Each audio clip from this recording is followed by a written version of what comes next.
FSN Radio. It's all about what's next. Go to financialsurvivalnetwork.com and sign up for your free weekly newsletter. You'll also get 3 free reports. The Financial Survival Network. It's all about what's next. Welcome, and you are listening to the Financial Survival Network. I'm Kerry Lutz, and today is May 22nd, 2018. Well, free trade, is it all it's cranked up to be? Are the benefits innumerable? Does this rising tide of international trade truly lift all boats, or perhaps sink some and only raise others? All good questions. First, though, as always, we urge you to be part of the show, to join us on the journey. Nothing is more satisfying than seeing your emails in the morning in my inbox when I wake up. Email address kl@kerrylutz.com, or you can just go to the site and click contact. Either way, it will get to me. Anyway, so more about international trade. Is it really so-called free trade all it's cranked up to be? Jeff Ferry is with us. Jeff, you're research director at the Coalition for a Prosperous America, and welcome back to the show. Thanks, Kerry. It's good to be here. How are you today? All is well, thank goodness. So when we look at what's happened with trade, you wrote a recent article about going back to the economist Ricardo, who first postulated that basically what's good for free trade or good for global trade is good for everybody. And it seems to be that you're espousing a view that there are consequences and there are winners and losers. And for decades, the U.S. economy has been the big loser here. That's right. I think that the view that free trade is good for all nations, and the lower the tariffs and the more the trade, everybody will benefit. I think that view applied between 1945 and roughly 1975 pretty accurately, because the world economy was in an unusual place.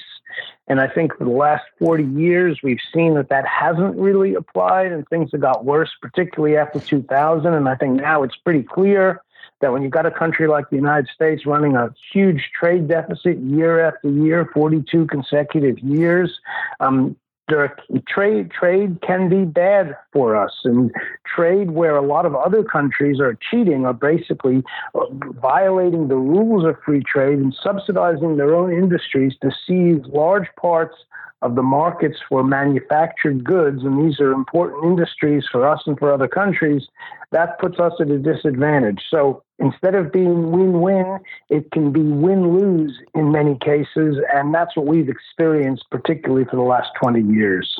So one interesting area where I'd say free trade to some extent exists is in certain commodities. Now, free trade ain't what it used to be. Let's put it that way.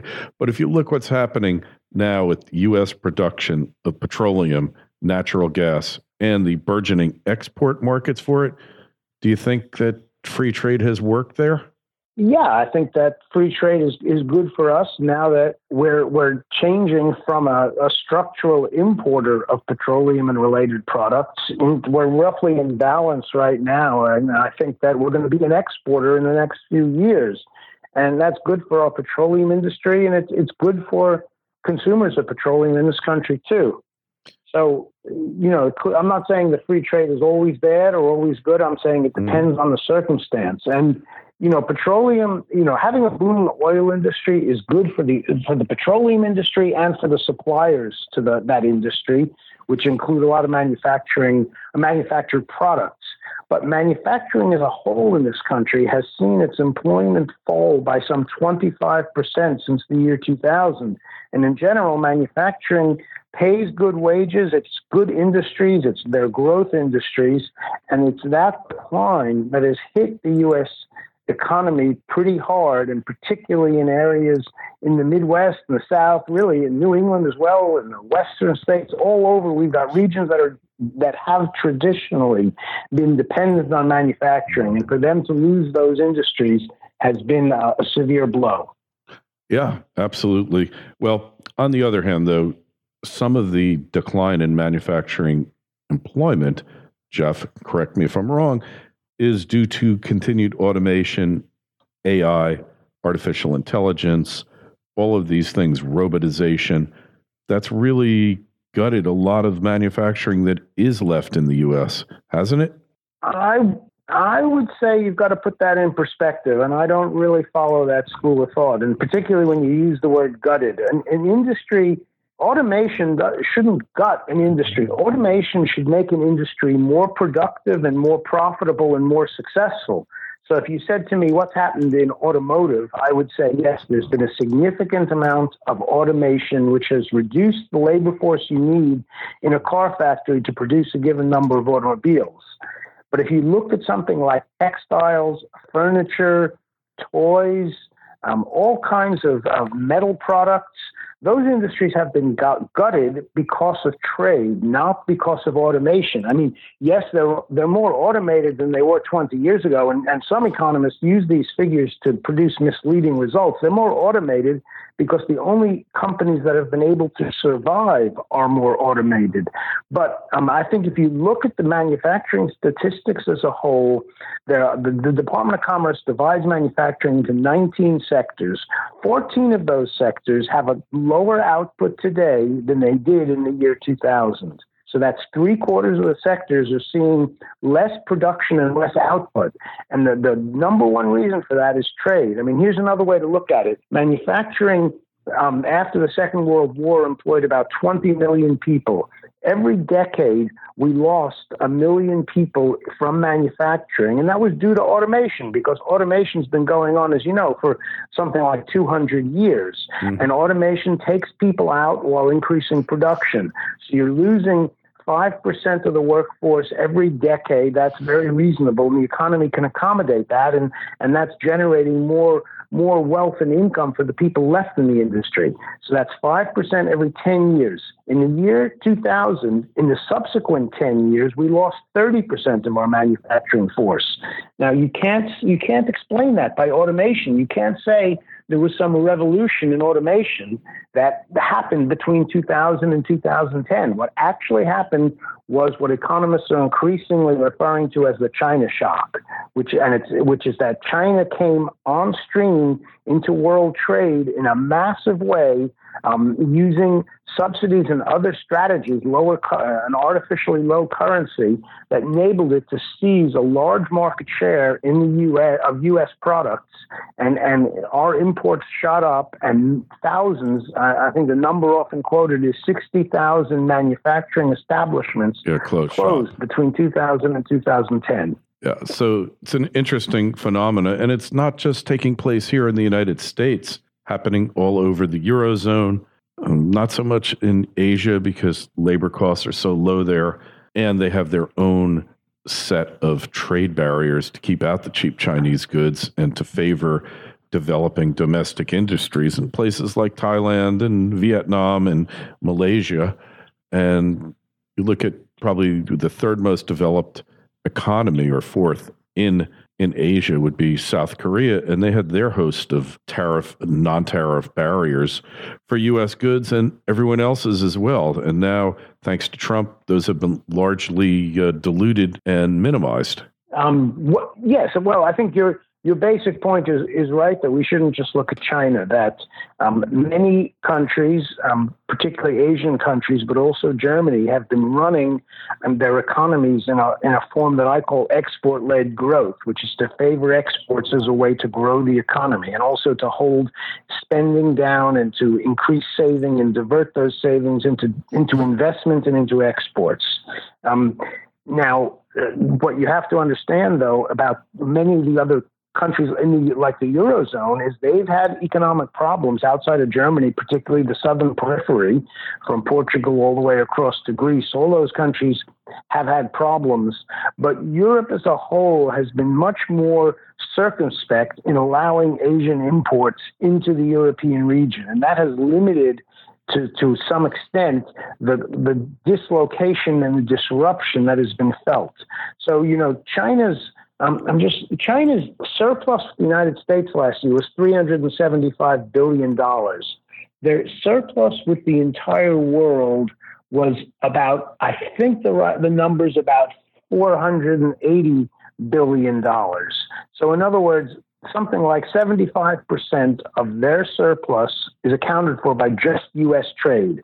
And the reason for that is we have an almost religious belief in free trade. So we've let the Chinese, we've allowed them to take enormous sectors of our industry and sell goods. You know, steel is just one example where we're the only major industrial country in the world that imports more than 20% of its steel. Other countries have ways and means, which don't involve tariffs usually, but involve other means to restrict the amount of steel imports. So China said back in 2000 timeframe, they want to be the world's number one steel maker, and they're going to have their government subsidize investment on a huge scale.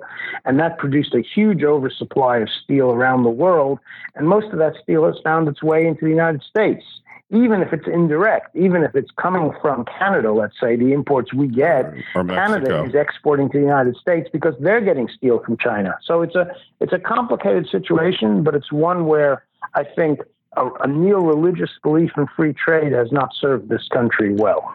For sure. So what about the negotiations going on in China now? Looks like maybe a little progress has been made. What's your thoughts? Actually, I'm very disappointed by what's happened over the last 24 hours because everything was heading in the right direction until then. I think that President Trump did the right thing by putting together a team of negotiators and going there and saying, look, we need China to stop its huge surplus with us. We need China to take action to stop intellectual property theft. And the goal of saying, let's cut the trade surplus by $200 billion, this is the bilateral surplus, that they hold with us, was a reasonable goal. What we've seen in the last 24 hours, Secretary of the Treasury Mnuchin announcing that we've reached some sort of agreement, we're not going to levy any tariffs, and we think things are going well with China. And from what I'm hearing, this is a bit of a climb down. And the president, as you know, the White House has been divided between two camps.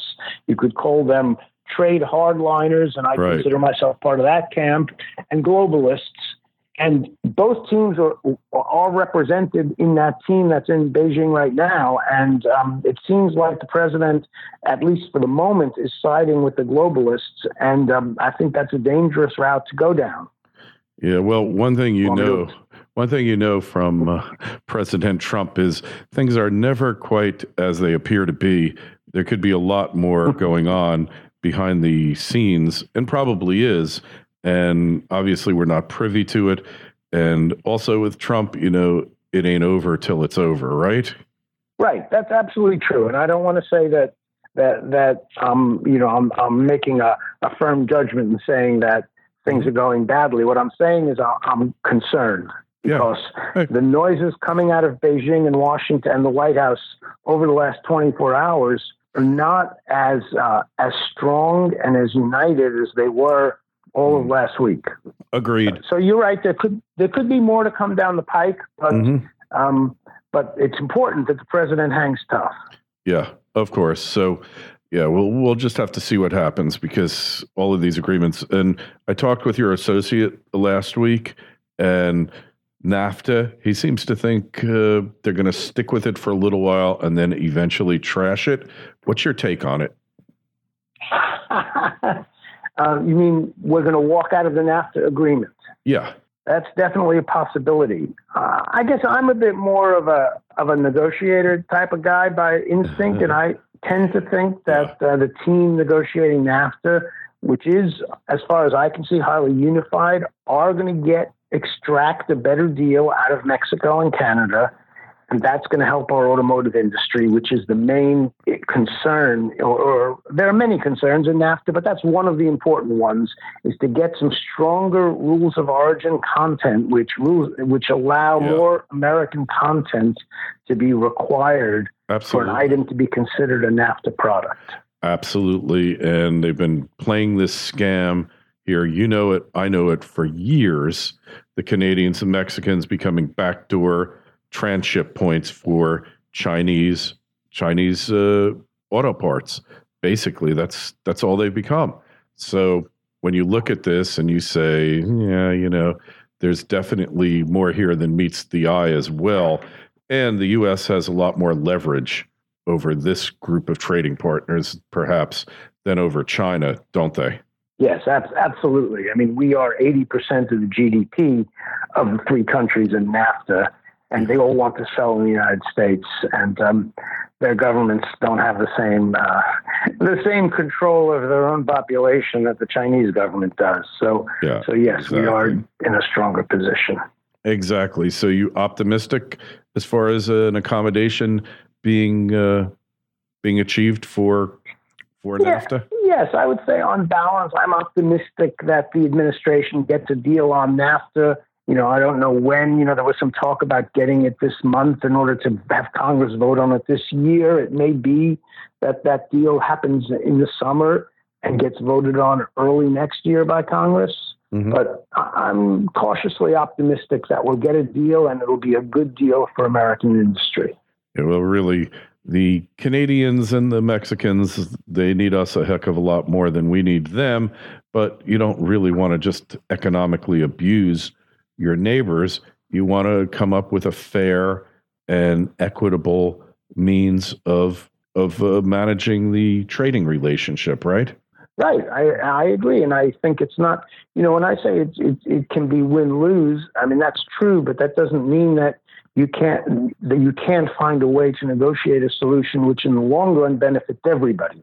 So both of those countries benefit from a stronger, more robust, faster growing U.S. economy. If we can get there, then we'll end up buying more Canadian goods and more Mexican goods in the long run. So it's a good thing. When I say win-lose, what I mean is you don't want all of our jobs and all of our major industries to leave and go to Mexico, because that leaves our economy poorer if all that happens quickly and simply because of cost differentials. And it'll wind up cutting the demand for Mexican products. So they don't really win. Right, absolutely. But trade isn't just a zero-sum game where you win, I lose, I win, you lose, right? It's more than that, isn't it? Right. It's not a zero-sum game, and at times when politicians talk that way, it's a little bit of hyperbole. But you have to see trade in the context of economic growth. I mean, trade is there to help us grow our economy and grow the living standards of the workers and of everybody, of everybody up and down the wage scale, and including the companies that own businesses and that make a profit. We want profits to grow as well. And where trade can be good if you are investing in growth industries and growing, both through selling domestically and selling on export. And trade can be bad if it is hollowing out your industry, making it impossible for your industry to make money, and you haven't found other growth industries. And, people talk about, we have growth industries as, California's got Hollywood and it's got software up in Silicon Valley. But, you've got to have broadly based growth industries. It's not enough just to have a Google or a Disney. They're great companies, but, they employ a small number of people in the larger scheme of things. Exactly. So that's why you've got to favor the industries that can benefit the nation as a whole. For sure. So, Jeff, we want to find out more about you, more about your organization and all that you do. Where's the best place to go here?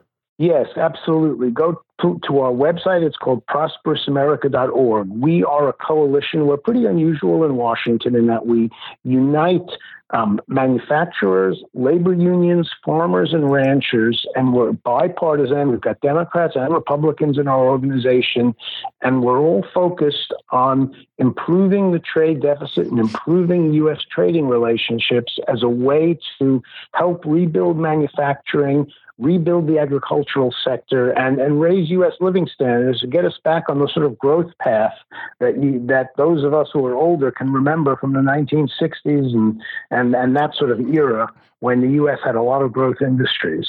So that's what we're all about. And at prosperousamerica.org, you can read about our organization. You can join up. You can read the articles I write. I'm an economist. I'm the research director. And we've got many other interesting board members who write some interesting stuff, which you can find on our website.